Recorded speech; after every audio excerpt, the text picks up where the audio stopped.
Assalamualaikum, semoga Allah merahmati dan memberkahi kalian. Semoga teman-teman semua dalam keadaan sehat walafiat. Setelah salam, saya ingin mengajak teman-teman untuk berlangganan kanal kami agar setiap video baru kami sampai ke kalian. Sekarang mari kita lanjutkan ke ceritanya. Siang itu suasana di depan SMA Nusantara ramai. Jam pelajaran baru saja usai. Para siswa berhamburan keluar dengan seragam putih abu-abu, sebagian naik motor, sebagian berjalan kaki, ada juga yang menunggu jemputan orang tua. Jalan di depan sekolah cukup padat karena banyak motor siswa berjejer, namun semuanya masih tertib. Tiba-tiba, datanglah sebuah mobil patroli tua yang berhenti mendadak di sisi jalan. Dari dalam mobil turun 3 pria berseragam polisi, lengkap dengan tongkat dan rompi. Namun ada yang janggal.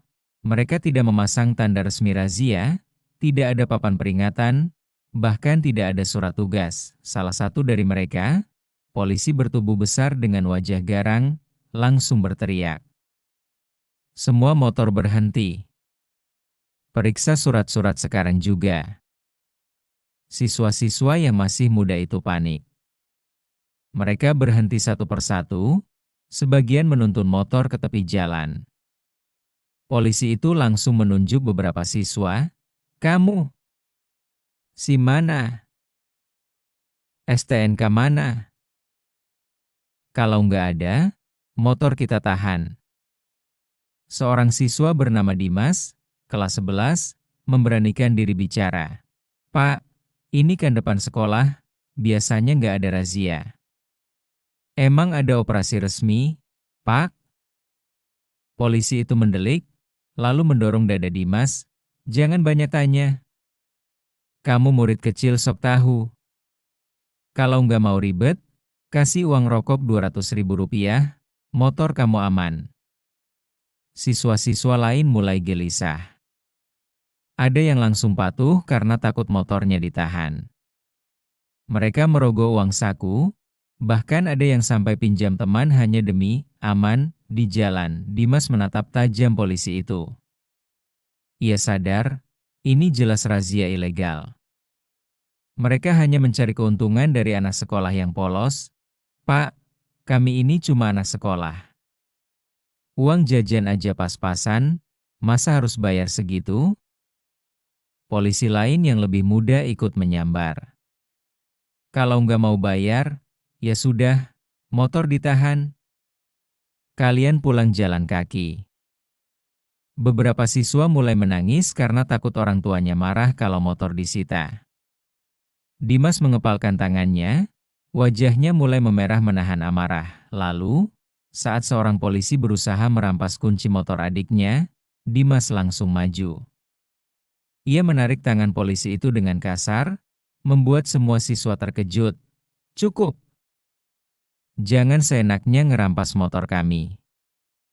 Polisi besar itu tersenyum sinis, mendekat dengan langkah berat. Anak SMA berani melawan polisi?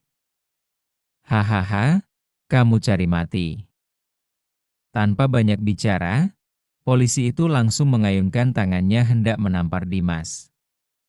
Tapi secara refleks, Dimas menangkis, lalu mendorong balik dengan sekuat tenaga. Polisi itu terhuyung mundur beberapa langkah, hampir jatuh. Semua siswa bersorak kaget sekaligus kagum. Baru kali ini ada yang berani melawan polisi arogan. Why Dimas? Jangan takut. Kita banyak kok, teriak seorang siswa lain memberi semangat. Akhirnya suasana berubah panas.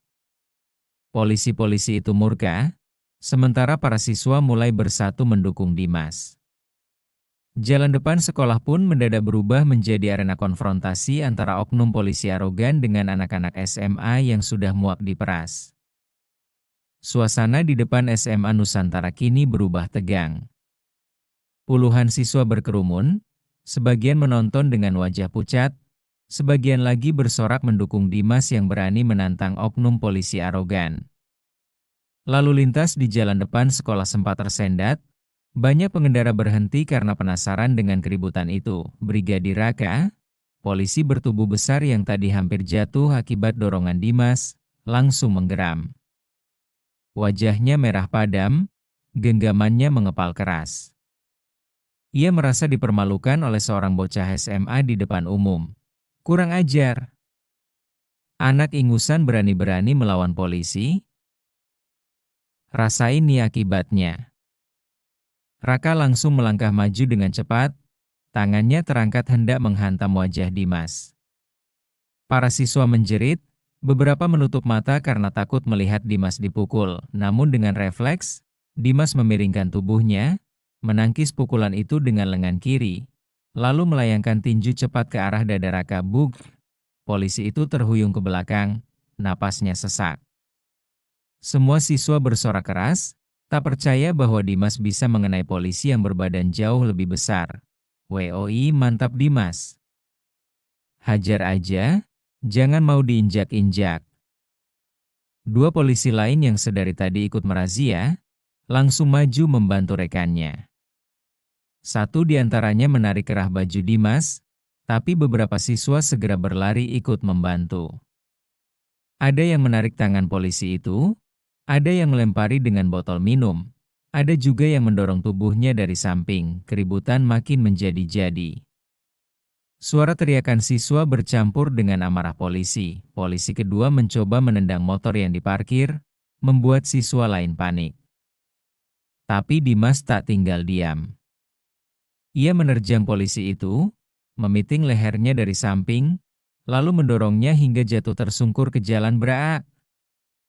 Helm salah satu siswa yang tergantung di motor jatuh ke tanah, dan tanpa ragu digunakan oleh siswa lain untuk memukul tangan polisi yang hendak meraih Dimas lagi. Balikin motor kami.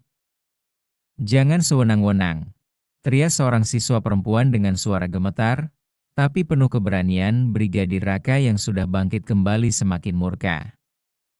Ia meraih pentungan dari pinggangnya, lalu mengayunkannya membabi buta. Beberapa siswa berhamburan mundur ketakutan. Namun Dimas tetap berdiri tegak, matanya penuh api perlawanan. Pak, polisi seharusnya melindungi rakyat, bukan merampas haknya. Kalau begini caranya, kami nggak akan diam. Ucapan Dimas membuat suasana semakin panas. Siswa-siswa lain yang tadinya takut, kini mulai berani. Mereka berdiri di belakang Dimas, berbaris menutupi motor-motor mereka agar tidak dirampas. Raka menatap mereka penuh benci, merasa wibawanya diinjak-injak. Ia maju lagi, mengayunkan pentungan ke arah Dimas.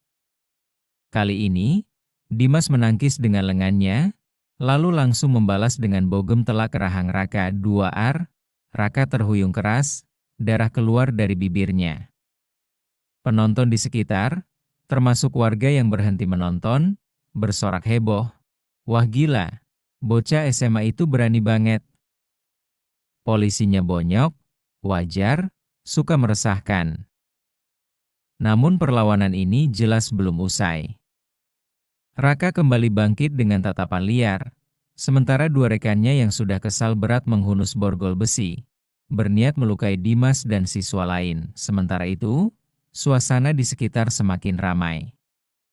Beberapa warga mulai merekam dengan ponsel, suara mereka terdengar. Ini harus viral. Polisi seenaknya di depan sekolah. Dimas kini dikepung dari 3 arah. Meski tubuhnya mulai lelah, semangatnya tak padam. Ia tahu, kalau ia kalah, maka teman-temannya akan makin diinjak-injak, dan di saat itulah, terdengar suara keras sirene sepeda motor. Bruum. Seseorang datang menembus kerumunan, berhenti tepat di depan sekolah. Sosok itu mengenakan jaket hitam, membuka helmnya, dan ternyata seorang anggota TNI muda yang kebetulan lewat. Ia turun dari motor, menatap tajam ke arah keributan. Semua siswa terdiam, begitu pula warga sekitar. Apa yang kalian lakukan di sini? Polisi merazia tanpa surat tugas? Ketiga oknum polisi itu terperangah, wajah mereka seketika berubah pucat. Dimas dan siswa-siswa lain menatap penuh harapan, Seakan mendapat bala bantuan, pertarungan kini akan memasuki babak baru. Siswa SMA yang berani melawan bersama seorang TNI yang siap menegakkan keadilan. Ketegangan di depan SMA Nusantara mencapai puncaknya. Puluhan pasang mata menatap tajam ke arah jalan, tempat 3 oknum polisi kini berhadapan dengan Dimas dan seorang anggota TNI muda yang baru datang. TNI itu bernama Serda Andika. Sosok berpostur tegap dengan sorot mata tajam yang membuat ketiga polisi langsung kehilangan wibawa. Ia melepas helmnya perlahan, menaruhnya di motor, lalu berjalan ke arah mereka. Saya tanya sekali lagi. Suara Andika menggelegar, mana surat perintah resmi kalian melakukan razia di depan sekolah ini? Raka, polisi sombong yang wajahnya sudah lebam akibat bogem Dimas, hanya terdiam sambil menahan sakit. Rekannya mencoba berbicara terbata-bata. Kami hanya menjalankan tugas, Pak TNI, razia rutin. Andika menatap dingin, lalu mengibaskan tangannya. Jangan bohong. Razia resmi selalu ada surat tugas dan tanda jelas. Kalian hanya memalak anak-anak sekolah ini, kan? Sorak-sorai warga langsung pecah. Betul, Pak. Mereka seenaknya merampas motor anak-anak. Sudah sering begini, akhirnya ketahuan juga. Raka mencoba bangkit menjaga wibawanya. Meski goyah, hei, jangan ikut campur urusan kami. Ini urusan polisi, bukan tentara. Andika melangkah maju, berdiri di depan Dimas. Kalau kalian aparat benar, saya mundur. Tapi kalau kalian hanya oknum arogan, jangan harap saya tinggal diam. Kalimat itu membuat suasana semakin panas. Raka tak kuasa menahan amarah. Ia langsung mengayunkan pentungan ke arah Andika. Namun dalam sekejap, Andika menangkap tangannya, memelintirnya ke belakang, lalu menjatuhkannya ke tanah dengan teknik cepat buk. Raka mengerang, terkapar tak berdaya, 2 polisi lain panik. Mereka mencoba menyerang bersama-sama, satu dengan borgol, satu lagi dengan tendangan. Tapi Andika bergerak lincah. Dengan sekali sapuan kaki, salah satunya terjungkal menghantam aspal. Yang satunya lagi ditendang keras di perut hingga mundur beberapa langkah, terbatuk-batuk menahan sakit. Siswa-siswa langsung bersorak heboh, bertepuk tangan, "Woi mantap! Hidup TNI!" Dimas yang berdiri di belakang Andika ikut terharu. Ia merasa perjuangannya tak sia-sia, kini ada sosok yang benar-benar melindungi mereka. Andika menatap tajam ke arah polisi yang masih tergeletak. Kalian sudah mempermalukan seragam kalian sendiri. Aparat seharusnya melindungi rakyat, bukan menindasnya. Ingat itu. Raka mencoba bangkit dengan wajah penuh dendam. Namun begitu ia menoleh, warga sekitar sudah berkerumun semakin banyak. Banyak yang merekam dengan ponsel. Suaranya terdengar keras. Ini harus masuk berita. Viral kan? Biar Kapolres tahu ada oknum busuk begini. Menyadari situasi semakin terpojok, salah satu polisi berusaha kabur ke motor dinasnya. Tapi 2 siswa langsung menghadang, dibantu beberapa warga. Polisi itu jatuh tersungkur lagi. Wajahnya penuh panik. Andika lalu mengeluarkan ponselnya, menelepon seseorang dengan nada tegas. "Halo, Komandan? Saya butuh bantuan. Ada 3 oknum polisi melakukan razia ilegal di depan SMA Nusantara. Mohon segera dikirimkan tim Propam." Beberapa menit kemudian, suara sirene mobil patroli resmi terdengar. Propam Polri datang dengan beberapa anggota berseragam lengkap. Ketiga polisi nakal itu langsung pucat pasi. Perwira Propam turun dari mobil, menatap Andika lalu memberi hormat singkat. "Terima kasih, Serda, sudah mengamankan situasi. Kami sudah menerima laporan warga juga." Tanpa basa-basi, ketiga oknum polisi itu ditangkap di tempat, Tangan mereka diborgol. Raka berusaha membela diri, tapi suara sorakan siswa dan warga menenggelamkan protesnya. Bawa aja. Jangan biarkan lepas. Mereka sudah keterlaluan. Dimas berdiri dengan napas tersengal, melihat motor temannya yang tadi hampir disita kini aman kembali. Seorang warga menepuk bahunya. Kamu hebat, nak. Jarang ada anak muda seberani kamu melawan ketidakadilan. Andika menoleh ke arah Dimas, menepuk pundaknya dengan bangga. Kamu punya keberanian luar biasa. Tapi ingat, jangan gegabah. Hukum itu ada, dan harus ditegakkan lewat jalur yang benar. Hari ini kamu membela teman-temanmu, dan itu akan jadi pelajaran berharga. Mata Dimas berkaca-kaca, ia mengangguk. Saya hanya nggak terima, Pak, motor teman saya dibakar, hak kami diinjak-injak. Kalau kami diam, mereka akan terus begitu. Andika tersenyum tipis, dan hari ini kamu buktikan bahwa kebenaran selalu punya jalan. Beberapa jam kemudian, berita tentang insiden itu langsung viral di media sosial. Video yang direkam warga memperlihatkan bagaimana oknum polisi arogan ditumbangkan seorang siswa SMA dan akhirnya ditangkap oleh Propam. Judulnya ramai, oknum polisi razia ilegal dihajar siswa SMA, ditangkap Propam di depan sekolah. Dimas jadi bahan pembicaraan. Bukan sebagai pembuat onar, melainkan simbol keberanian anak muda melawan ketidakadilan, dan untuk ketiga polisi itu, nasib mereka sudah jelas, dikenakan sanksi berat dan dicopot dari jabatannya. Akhirnya, SMA Nusantara kembali tenang, dan siswa-siswanya belajar satu hal penting. Keberanian melawan kesewenang-wenangan tak harus dengan kekerasan, tapi dengan solidaritas, kebenaran, dan keberanian berkata tidak.